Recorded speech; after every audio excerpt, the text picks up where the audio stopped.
Oxford Group, which has been the largest leading Brazilian consulting company in the United States for a period spanning more than 40 years, proudly presents Economy and You. Sponsored by Leif Ferreira Araujo Law, 3 decades of experience in immigration in the United States.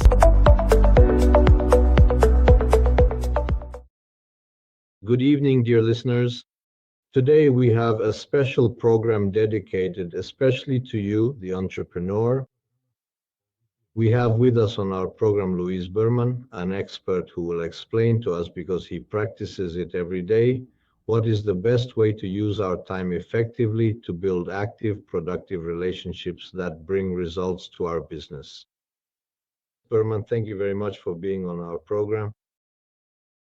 Thank you, Professor Barbieri. The pleasure is mine.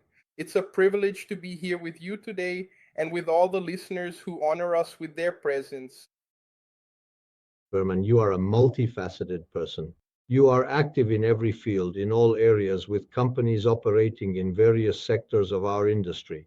But now you are leading perhaps one of the most important organizations in the world, if not the most important, when it comes to business networking.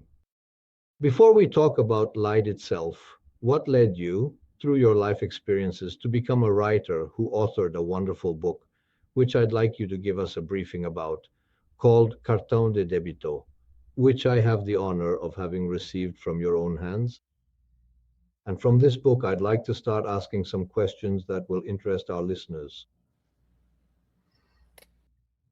Well, I've been working in the financial sector for almost 2 decades now. I'm passionate about projects that involve financial management strategies. This comes from a background that dates back to my involvement during the implementation of the entrepreneurial wave with the Retailers Authors Club. We had a company that worked with credit systems, specifically in credit approval and recovery. And this comprehensive market analysis allowed us to actively take part in various complex processes, such as high-stakes mergers, strategic acquisitions, long-term corporate strategy, investment planning, global summit projects, and even shark cage projects. In short, it supported us through many different and critical moments across the business landscape. This drive originates from a deep-seated passion for mathematics and a passion for finance, cash, but it also stems quite significantly from a profound understanding that money and resources, the strategic application of those resources, must always be handled and overseen with an immense level of meticulous care and attention. They should start early, as I mentioned in our book, and they should be managed with a strategy for each stage of life, with applicability to personal finances, business finances, so that we can achieve organization above all. And the book talks a bit about this, about when we need to stop and look at money and respect money, as I say right at the beginning of the book, right? Money doesn't tolerate disrespect. Louise, you touched on an important point with the phrase, money doesn't tolerate disrespect. But on the other hand, there's a factor that's even scarcer than money, which is time, right? In general, entrepreneurs are called to participate in various activities that should generate results. How do you distinguish a productive activity in terms of networking, like in the case of various organizations, from activities that might be interesting, maybe good for personal relationships, but not very productive? Yes, that point you mentioned is brilliant and extremely important. I even have a movie that I recommend to all the companies we work with, for all entrepreneurs to watch, called In Time. It's a dystopian movie, right? That talks about a clock on your arm starting from a certain age, I think adulthood. And there, each person has a certain amount of time, and that time is used to pay for food. They put their hand on a machine, right, and pay for their food. And when they get their salary, they receive it in minutes, in hours. And of course, when that time runs out, life ends. It makes a very unique point about the value of time. When I say that time doesn't have a price, time has value. And like everything that has value, resources themselves, money, assets, inheritance, all resources, they need to be respected.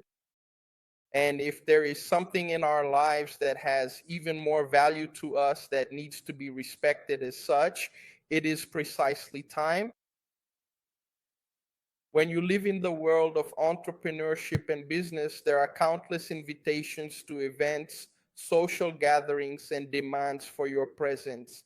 People honor us with invitations, or sometimes we interpret these offers differently. Especially today, with the advent of technology, the speed and ease with which we can be present in different places is enormous.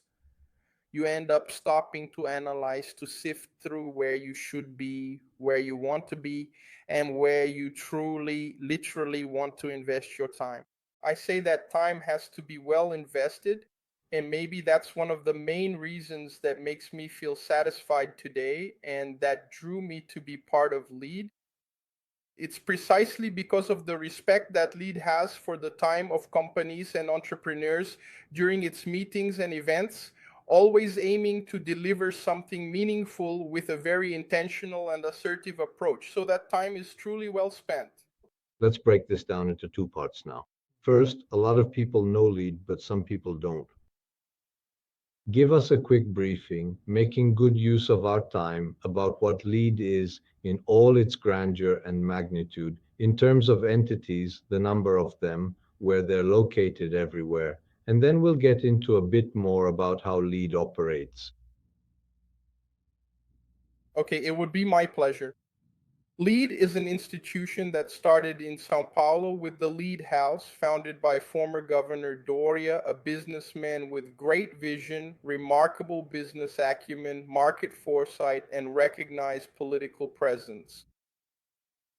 Today, LEAD is present in more than 30 countries, and in some countries, there is more than one branch. And you used an expression that I really like, which is entity, right? Legally, LEAD is an organization, but I really like it when people refer to LEAD as an entity because it truly is a legal entity, a reference legal person. LEAD was not created to be just another networking group, nor was it created to be a lecture center. LEAD was created specifically to bring together entrepreneurs and established companies of a certain size to foster collaboration and growth. It is an institution with strict curation. It takes care to protect those who are inside, those sitting at the table during an event, or anyone who is able to access those within. That's why it's not a platform, an app, or just a simple networking network. When people ask me to define LEAD, I say that if I had to define LEAD, I would put it this way. LEAD is about you joining, being in LEAD today, having your company within the LEAD ecosystem, and whoever is in LEAD is not just in LEAD here or there, they're in LEAD worldwide with full access.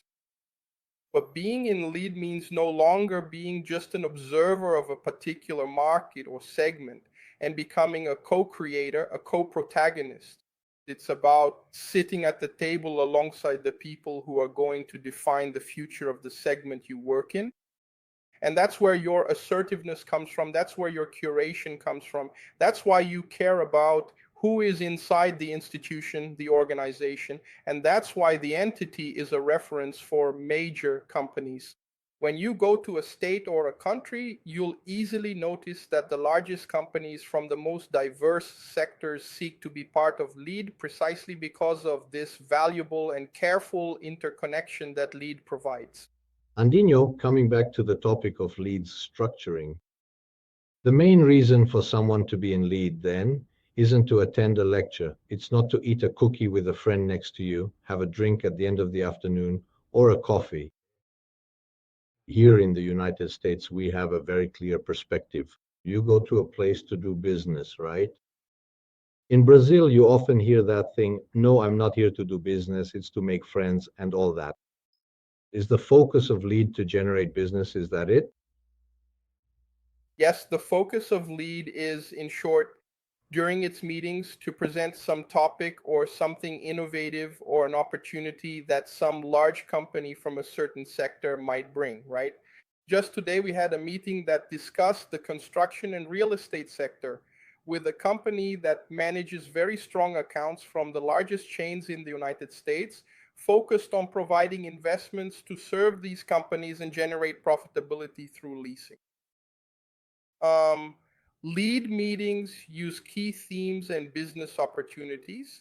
And when you attend a meeting or event organized by LEAD, except for major events and big lectures, like the upcoming immersion that LEAD is organizing for Brazilian entrepreneurs in the United States, which is of the highest standard. But in general, the events allow, and today it has a truly spectacular division, which is the division into verticals. So you have the health vertical, the economy vertical, the legal vertical, the hospitality vertical, the technology vertical, and the internationalization vertical, which the professor knows well. And LEAD, through these verticals, is able to generate extremely optimized meetings on topics of interest to each company. And remember that a company is not a member of just one vertical. It cannot be in one or another vertical exclusively. Once you are a member of LEAD, you can attend any event open to LEAD members as long as it interests you. But it allows each company that is interested in a particular area to be at that event, at that moment, and at that moment to connect with the companies it wants to connect with, wants to establish a business relationship with, and will very likely find the partner, supplier, or service provider it needs for the business to happen. So we usually say that a LEAD meeting is indeed a meeting to close deals. It's not for signing a contract. It's not for setting the value of the deal. It's not for establishing the rules between those two companies one by one, but it's the moment when the deal will be celebrated. It's the moment when I can say, I found the company I wanted to do the business I was looking for, and it's among the most qualified out there. There's a very interesting phrase that we came up with in this new management ever since we've been there, which is, tell me the key company you want to meet so your business can get to where you want it to go. And then I'll say that if this company isn't already in LEAD, if it's not already a member of LEAD, right? If it's not currently a member, it will certainly be sought out to become part of LEAD as a reference in that sector, or probably some LEAD member already has some kind of relationship with this company, and inevitably it will end up becoming a member of LEAD. From a political standpoint, does LEAD have any political position, or does it only stand for freedom and initiative above all else? That phrase is brilliant, like everything you say. As a serious institution created by serious people and curated by serious individuals. And of course, every institution has its flaws. Sometimes it makes some mistakes in its formation. But from my point of view, I would say that LEAD is a company that crosses all political segments. It maintains a healthy political relationship, mainly to facilitate work between private structures and public institutions wherever it operates. But I would say that it is apolitical. Apolitical, not in the sense of being averse to or against politics, that's not it exactly, but apolitical in the sense that it maintains a healthy relationship with the best that political relations can offer, preserving ethics, morals, and the rules and regulations of each place, while allowing that, regardless of any political changes, the commercial and business relationship established in one administration can continue through as many others as the business allows. LUIZ BIRMAN, so LEAD, you just explained to us that it is an international entity. Does that mean that a LEAD member from Orlando can interact with LEAD in Portugal and also with LEAD in Miami if it exists? LEAD Miami does exist. Yes, LEAD Miami and LEAD Orlando, they are the two LEAD units in the state of Florida, just as there are already others in other states within the American territory in the United States. And yes, a LEAD member, they can interact with any LEAD, LEAD Dubai, LEAD Portugal, LEAD Spain. There is no such thing as a member of LEAD Orlando. You can even join LIDE through LIDE Orlando, through LIDE Miami, through LIDE Spain, through LIDE Dubai, but you are a member of LIDE. And I truly believe that maybe one of the most significant and defining characteristics of being a LIDE member is precisely this complete and total absence of physical borders, of geographical distance, of complex politics, and of conflicting interests, all of which are barriers that LIDE empowers you to successfully overcome and transcend. There are no borders between the LIDEs in the more than 30 countries where it operates.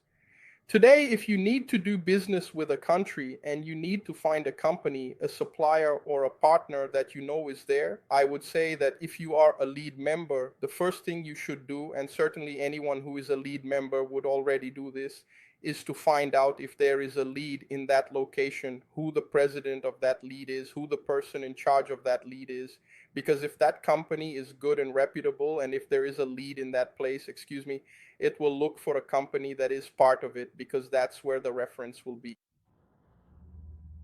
Yes, but within that framework of companies, you will find precisely that reference of a credible, serious company, one that will deliver, that will fulfill its commitments with integrity, that won't promise what it can't deliver, because it knows that if a company is part of the LIDE platform, if it is a member of the global LIDE ecosystem, there is a curation process behind it that has already validated it to be there, which always makes us feel much more at ease.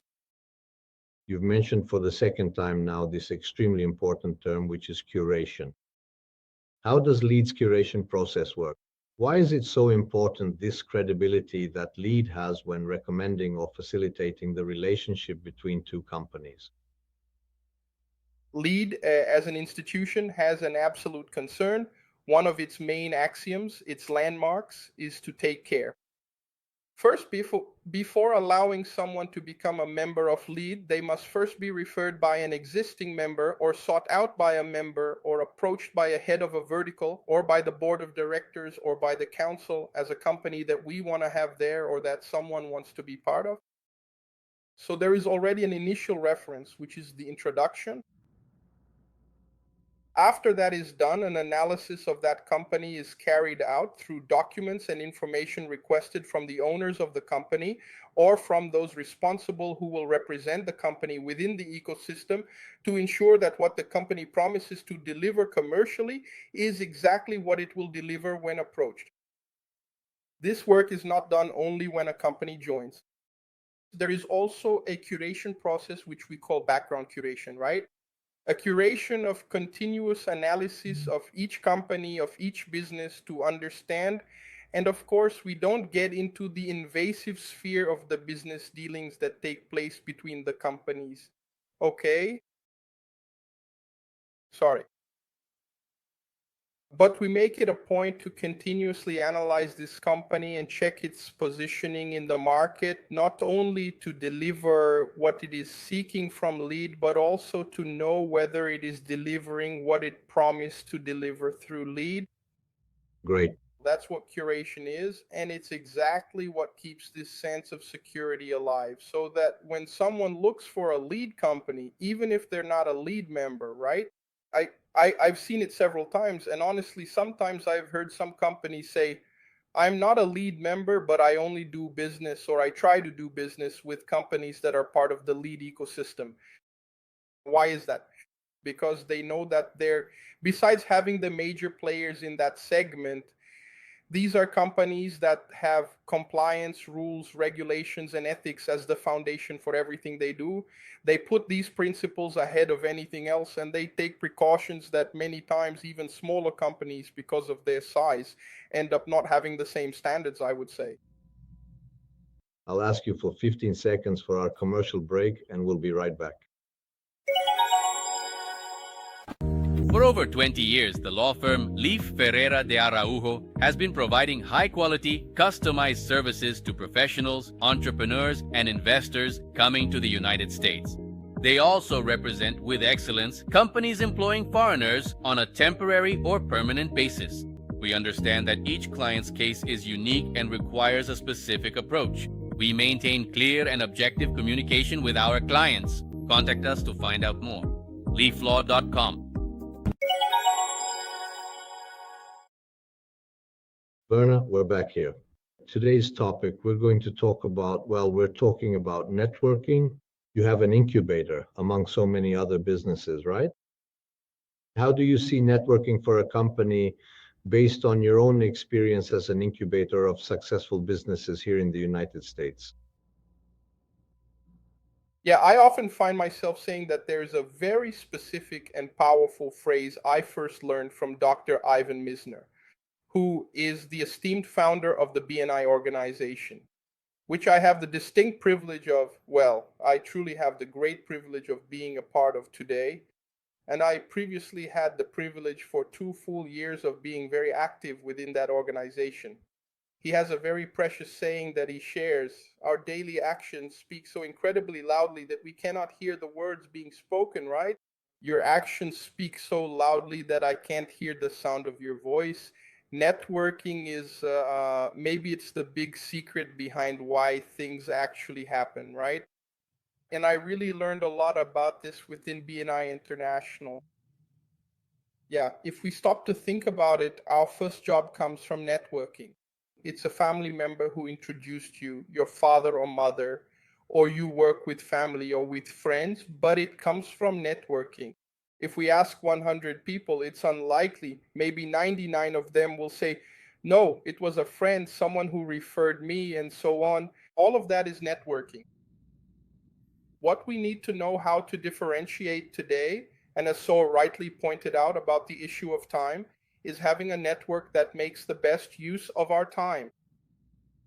And then you find in this, in your choice, in this filtering you do, where your networking relationships will take place, with the goal that in this place, at this event, at this moment, you will be with the people or with the person you are looking for.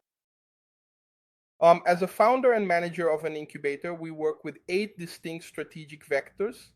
And one of them is this specific business discipline that we try to mentor all entrepreneurs on, from the very smallest startups to the much larger established enterprises who are expanding across the country, or those aiming to implement a brand new product, or whatever the specific reason may be for incubating a company or a process. We say that it is absolutely essential and crucial for the person leading the process or the company to seek out the right networking opportunities. And by right, we mean those specific connections that are mutually beneficial and truly synergistic. And I absolutely adore that particular word. I truly think synergy is what effectively saves a significant amount of money and allows business to happen in a mutually beneficial and healthy bilateral fashion, or with as many different arms and branches as might possibly be involved in the process. But I think the right networking is the one that gives you the best return on your time and the shortest path to the audience you want to reach, which could be a supplier or a consumer, a client or a service provider, and so on. And the big Nestor, drawing from your extensive professional experience in the world of networking, do you think that the internet now, with this deep-seated hunger for meaningful human relationships that people sometimes have through a virtual system, do you believe it truly competes? Or is in-person interaction still absolutely necessary and really what ultimately produces lasting results? Look, I would say that, yeah, I think like everything in life, there are 2 sides to every coin, right? Everything has 2 sides. I would say that social networks and the evolution of technology, artificial intelligence also have both aspects that need to be considered. And like everything in life, we need to know how to balance things and know the right moment for each one. Just like we know we need to eat enough to live and not live to eat, we also can't let the electronic world, the digital environment, replace in-person interactions. There's a very common American expression, right, which is shake hands, the handshake.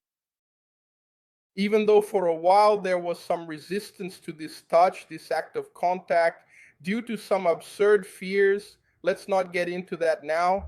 But I think that in a meeting where you sit down, shake hands, show a document, look someone in the eye, the impression you get from that moment, from that person, allows you to make better decisions.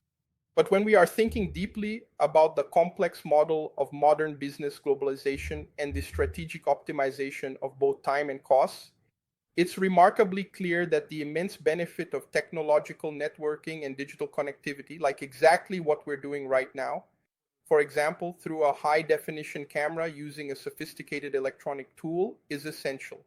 Certainly because we're currently in entirely different physical locations.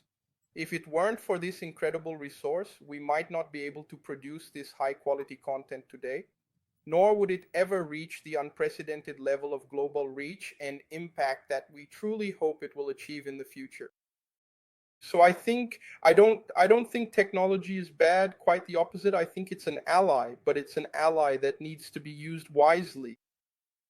Augusto Cury, who is a dear friend of mine, someone I greatly admire, perhaps the most widely read psychiatrist in the world, he has a saying where he says that the world is confusing various disorders like ADHD with something he labels as accelerated thought syndrome, which is a digital stimulus of offers that makes it so we can no longer have any control over measurement. And I think that networking, relationships, and the use of technology through digital tools really depend on this careful consideration of how we measure the way we use them, how much we use them, and to what extent they replace other things because it's healthy, because it allows for territorial reach, saves time, or even makes something feasible, versus simply turning someone into an isolated hermit who doesn't interact with society and isn't seen. And nowadays, with AI, it even becomes dangerous because you have videos produced using someone's face, voice, gestures, and it can be difficult to even verify if it's really that person talking to you. Another interesting topic we'd like to bring to our listeners, Burma, with all your experience. Does networking have different characteristics, forms, or rules between countries and regions, or is it the same everywhere? I love talking about this. I recently completed an MBA, and one of the topics I worked on was a program by Graza, an olive oil subscription created with a performance that decided to implement a product line aimed at the East, and it had prerogatives from there. Yeah, I think so. My answer would be a definite yes. From my perspective, I truly believe that the nature of networking is inherently volatile and quite unpredictable, as it tends to vary greatly based on the specific geographic region, the political system, the local culture, and the historical model of colonization used there. After all, when we consider professional networking for it to be truly healthy and sustainable, it must strictly comply with all local legislation, specific industry regulations, and certainly fundamental moral concepts. I'm not just talking about basic ethics only, because ethics is inherently non territorial. It remains the same all over the world, or at least it should be in every single principle. That is precisely what we all should expect from one another in a global society, right? But let's stop and think about it. In a country like ours, for example, bigamy is a crime. You can't establish a marriage with more than one person. In some Eastern countries, this is legally possible. So, just as this is a rule that is culturally flexible, networking is too, because imagine that in certain countries, in certain cultures, you might go to a networking group where normally you would go here with I'm not even talking about bringing your family, a wife or husband. But for example, I've already been to several meetings where my assistant went with me. In certain networking countries, this wouldn't be possible because she is a woman, even though I consider that absurd, right? Especially because women are much more capable than men at managing organizations and their advice is extremely valuable, right? After all, without them, we wouldn't even exist. But in some places, there's the concept where you can't have a woman in a business meeting or a gathering of entrepreneurs, right? Which, even though I don't agree with it, I respect because it's the local culture and we have to adapt to it. So that's one way in which networking varies. Now, something interesting that I can tell you is I joke that there are many alphabets, many languages, many dialects, but there is only one number.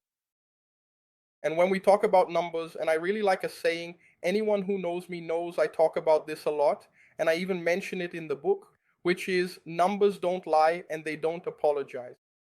And so I would say that it doesn't matter where you're networking or building relationships, the numbers are the same, the math is the same, the way you calculate is the same. Even if you say, let's not use Roman numerals, it doesn't make a difference, right? Whether it's an abacus or a calculator, the result will be the same. So I think what we can't confuse are regulations, culture, rules with the business model, the way you do business, the way you manage the numbers and commercial matters. Now, yes, those I would definitely say are truly universal and consistent. They are exactly the same no matter where you happen to be on the entire planet. Perfect. Here, for a business person who moves from one country to another, right? And is going to internationalize their company or to globalize, starting from internationalization. Is networking initially fundamental? Is it important? Or do they first need to adapt to the local reality before building relationships so as not to make any mistakes? Look, I would say that the plan to take a company to a new place, to internationalize a business, or to think about starting a business, even if it doesn't already exist in the place of origin, you're going to develop a business plan, right? Whether it comes from an idea, a desire, or a study. In this study, you anticipate several things. You anticipate an economic study of the region, a portfolio of possibilities, growth potential, etc. And the networking in that region, in other words, where you'll be able to connect in order to be seen, to be known, so you can gain traction, expand your network of relationships and make this business viable, is, I would dare to say, and I practice this a lot at the incubator, it's maybe one of the strongest points I emphasize in strategy, which is precisely to define what kind of networking your company and you as an entrepreneur will develop within the business development plan. So I would definitely say that in my analysis of the situation, networking is an essential and integral part of the business plan for any type of new business you're going to develop. No, this focus on networking is fundamental, and I've seen very few people actually use this or include it in their business plan. Your business plan must include an item called network. And then you brilliantly point out that there has to be planning for this network. It's not a generic network of, let's say, pleasant relationships. Do you understand that in the business plan there must be a network targeted at the audience you need? I think there is a lot of confusion when people talk about a company's penetration into a certain market or its entry into a particular market. And then you have the issue of marketing, you have the issue of investment in advertising, in positioning, in legal trademark registration, and so on.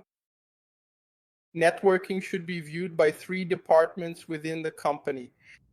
It should be considered by the company's business management department, which is when you place that entrepreneur within the segment they operate in with the best people and partners they wish to interact with. And then I think we would once again go back to talking certainly about seeking out a local lead unit so that they can, I'm not going to say be protected because no one is infallible, but at least so they can seek a quality reference in relationships. And at the same time, networking for the entrepreneur, not just for the company in terms of its business, but for the entrepreneur's own social life, helps them to understand who the social circle is that the company interacts with. And this will range from the smallest client to the largest client, from the service provider to that supplier of a product, a raw material, a part, a skill, or anything that enables that business to happen. So I would say that networking is not almost, it must be measured in a business plan.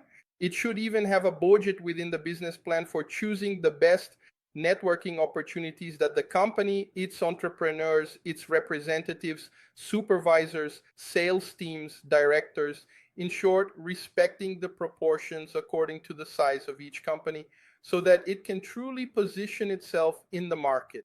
Because even if you position yourself through digital media, print media, display media, advertising media, or a marketing campaign, depending on certain places, and if we use the example of the North American market, it is very touchable, very tangible, very much about contact. It really values in-person interaction, like handing over a business card, you know? The feeling of someone dedicating their time, their life, their day to you in person is highly valued. So yeah, networking should definitely be included in your plan, and you should even allocate a budget for it, because institutions that provide you with healthy, safe networking, with high-level events and serious people, with good deliverability, with a solid reputation, they have costs, even if it's just the cost of a lunch, a meeting, or an event where you go to a hotel or a trade show, right? All of this has an associated cost, not necessarily just the cost to be there, which in most cases actually all of them have, right? Yeah, just like with leads and so on. But yes, you really should set aside a budget for this so that you don't fall into the trap of trying to go to other networking events just to save money, which actually ends up being a poor investment of your time. In that case, not spending financially ends up being a terrible choice because it gets replaced by poor use of your time, which might actually be the biggest loss you could have. Wonderful, Louise. Your insights are fantastic, extremely useful for entrepreneurs anywhere in the world who are listening to us today. So, what is your advice, your final word for our listeners? Professor, I have a phrase that I really like to say. In fact, it's the theme of the incubator. And I say the following: every idea needs to be shaped and every business needs to be supported. So if you're going to develop anything in your life, from a simple idea to starting a company, to adding a product or service to an existing business, or even taking your business and internationalizing it anywhere in the world, that is taking an idea and turning it into a business or creating a business, it needs to be shaped and supported. There are accountants to handle accounting, lawyers to take care of the legal side, agencies to manage marketing, consulting firms to provide guidance, just like an incubator does in its full scope. There are compliance companies that will help you stay within the rules and save money by avoiding consequences, problems, and losses.